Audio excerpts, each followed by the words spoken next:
Hello everyone, कैसे हो आप लोग? आई होप आप लोग सब सही होंगे और आपकी तैयारी भी बहुत अच्छी चल रही होगी। तो आज आप सभी के लिए मैं एक नई वीडियो लेकर आया हूं जिसमें मैं आपको बताऊंगा डब्ल्यूएसएम वर्किंग स्ट्रेस मेथड और एलएसएम लिमिट स्टेट मेथड में क्या डिफरेंस होता है।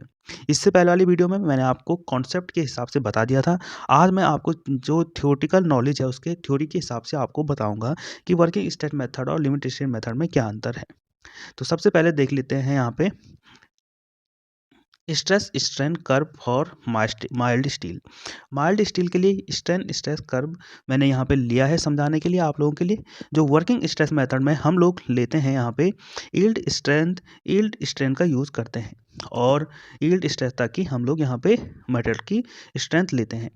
और लिमिट स्टेट मेथड में हम लोग अल्टीमेट स्ट्रेस पॉइंट तक हम स्ट्रेंथ लेते हैं किसी भी मटेरियल की। आप लोग यहाँ पे जो प्रोफेशनल लिमिट है यहाँ पे तक हुक्स लॉ वैलिड होता है। मीन्स यहाँ पे स्ट्रेस स्ट्रेन के प्रोपोर्शनल होती है।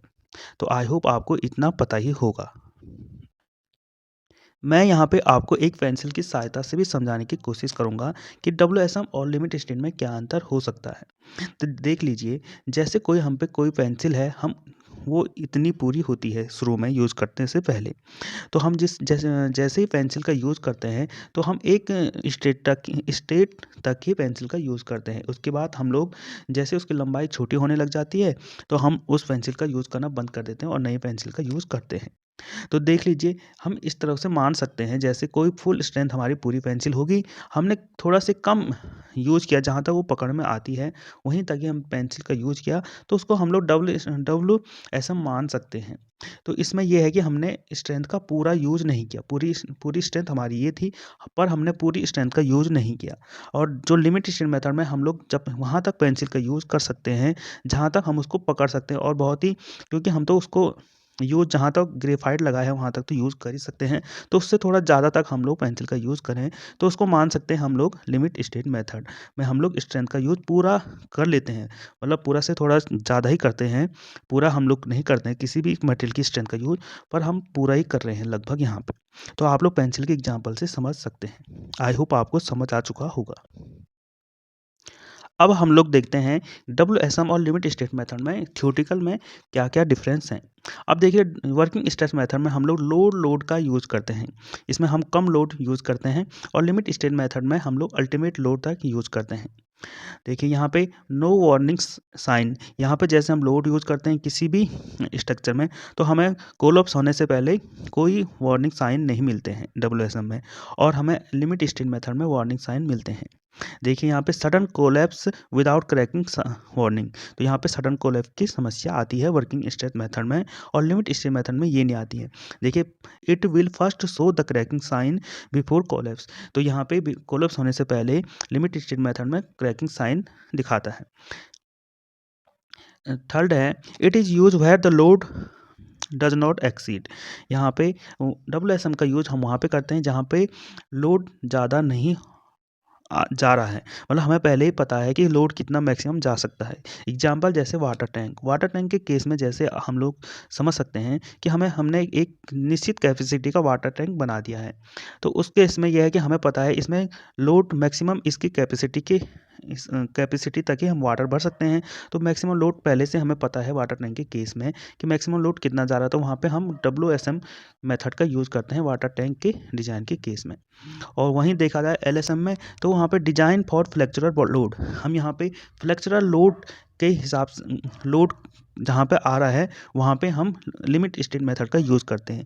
एग्जाम्पल के तौर पे देखा जाए तो ब्रिज के केस में ये होता है कि हमें फ्लेक्चरल लोड आते रहते हैं। यहाँ पे कहीं कभी कोई ट्रक आ गया, कभी कोई गाड़ियाँ यहाँ पे पार्क होगी, या यहाँ पे लोड फ्लेक्चरल होता रहता है। कहीं हमारे यहाँ पे जेसीबी आ गई, कहीं क्रेन आ गया ब्रिज के ऊपर, तो यहाँ पे लोड कम ज़्यादा होता रह रहा है। तो यहाँ पे हम लोग फ्लेक्चरल लोड के केस में लिमिट स्टेट मेथड का यूज़ करते हैं। वर्किंग स्टेट मेथड के जो लाभ हैं यहाँ पे लो रिस्क रहता है, और हम यहाँ पे जो भी डिज़ाइन करते हैं, जो भी स्ट्रक्चर, वो उसका लाइफ स्पान ज़्यादा होता है, मतलब बहुत लॉन्ग समय के लिए यहाँ पे चलता है जो भी हम इस मेथड से डिज़ाइन करते हैं। और यहाँ पे जो डिमेरिट्स हैं यहाँ पे डब्ल्यूएसएम के, वो ये हैं कि पहला है weight of the structure increase, hence it is economical, जो वेट है स्ट्रक्चर का वो बढ़ जाता है और जिस कारण ये अनइकोनॉमिकल हो जाता है। सेकंड डिमेरिट्स हैं इसके, should not cross yield point, it is working under elastic point elasticity. तो यहाँ पे इलास्टिक पॉइंट के अंदर ही हम लोग इसकी स्ट्रेस लेते हैं, यील्ड पॉइंट से ऊपर हम इसकी स्ट्रेंथ नहीं लेते हैं। आप लोगों को मैं एक बार दिखा भी देता हूँ। तो यहाँ पे हम लोग यील्ड स्ट्रेंथ तक की इसकी स्ट्रेस ले रहे हैं। तो यहाँ पे हम लोग यील्ड पॉइंट तक की इस मटेरियल की स्ट्रेस ले रहे हैं। यहाँ पे लिमिट स्टेट मेथड की बात करूँ तो इसका है allow us to cross the elastic limit and enter in the plastic limit. यहाँ पे हम इलास्टिक लिमिट से ज़्यादा मटेरियल की स्ट्रेंथ लेते हैं और प्लास्टिक लिमिट में जाने दे सकते हैं उसकी स्ट्रेंथ को। यहाँ पे पार्शियल सेफ्टी फैक्टर का यूज़ करते हैं हम मटेरियल के लिए। टेबल नंबर 5 IS 800 2007 और यहाँ पे लोड के लिए टेबल नंबर 4 IS 800 2007 का हम यहाँ पे यूज़ करते हैं। पार्शियल सेफ्टी फैक्टर का यूज़ करते हैं हम लोग लिमिट स्टेट मेथड में। आई होप आपको ये दोनों चीज़ें समझ आ चुकी होगी, वर्किंग स्टेट मेथड और लिमिट स्टेट मेथड में क्या डिफरेंस है। उसके बाद मैं आप सभी को एक बार ओवरव्यू दे देता हूँ वर्किंग स्टेट मेथड और अल्टीमेट लोड मेथड और लिमिट स्टेट मेथड का जो ओवरव्यू है वो क्या क्या होता है। जल्दी से हम लोग इसको देख लेते हैं। यदि आपको वीडियो पसंद आ रही है तो वीडियो को लाइक कर लीजिएगा और चैनल को सब्सक्राइब कर लीजिएगा। तो जल्दी से वर्किंग स्ट्रेस मेथड का ओवरव्यू देख लेते हैं। पहला इसमें है, it is based on the elastic theory and assume that both steel and concrete are elastic and always Hooke's law. इसमें हम इलास्टिक थ्योरी का यूज़ करते हैं। इलास्टिक थ्योरी के बेस पर ये डिज़ाइन होता है और इसमें स्टील और कंक्रीट जो हम यूज़ करते हैं इलास्टिक लिमिट तक ही करते हैं। तो इलास्टिक लिमिट तक की हुक्स लॉ वैलिड करता है। Stress is directly proportional to strain यहाँ पे होता है। देखिए सेकंड है, stress is directly proportional to strain up to the point of collapse is yield point. Yield point तक ही हम लोग इसमें डिज़ाइन लेते हैं स्ट्रेस को और स्ट्रेस और स्ट्रेन यहाँ पे प्रोपोर्शनल होती है। तीसरा है, मैंने इसको आपको ग्राफ की सहायता से भी दिखा दिया था। तीसरा पॉइंट यहाँ पे WSM use factor of safety for stress. यहाँ पे factor of safety working stress method में सिर्फ स्ट्रेस के लिए ही ली जाती है, मटेरियल के लोड के लिए नहीं ली जाती। लोड के लिए यहाँ पे हम लोग फैक्टर ऑफ सेफ्टी नहीं लेते हैं बल्कि सिर्फ स्ट्रेस के लिए ही लेते हैं। और वहीं पे अल्टीमेट लोड मेथड में हम लोग जो फैक्टर ऑफ सेफ्टी है वो लोड के लिए लेते हैं, स्ट्रेस के लिए नहीं लेते हैं। और यहाँ पे जो लिमिट स्टेट मेथड है उसमें हम लोग factor of safety load plus material के स्ट्रेस के लिए भी लेते हैं। यहाँ पे अब है limit state method. First point है इसमें, it is combination of working stress and ultimate load method for design use partial safety factor of safety. देखिए जो लिमिट स्टेट मेथड है वो वर्किंग स्टेट मेथड और अल्टीमेट लोड मेथड का एक combination है इस लिमिट स्टेट मेथड डिजाइन करने में।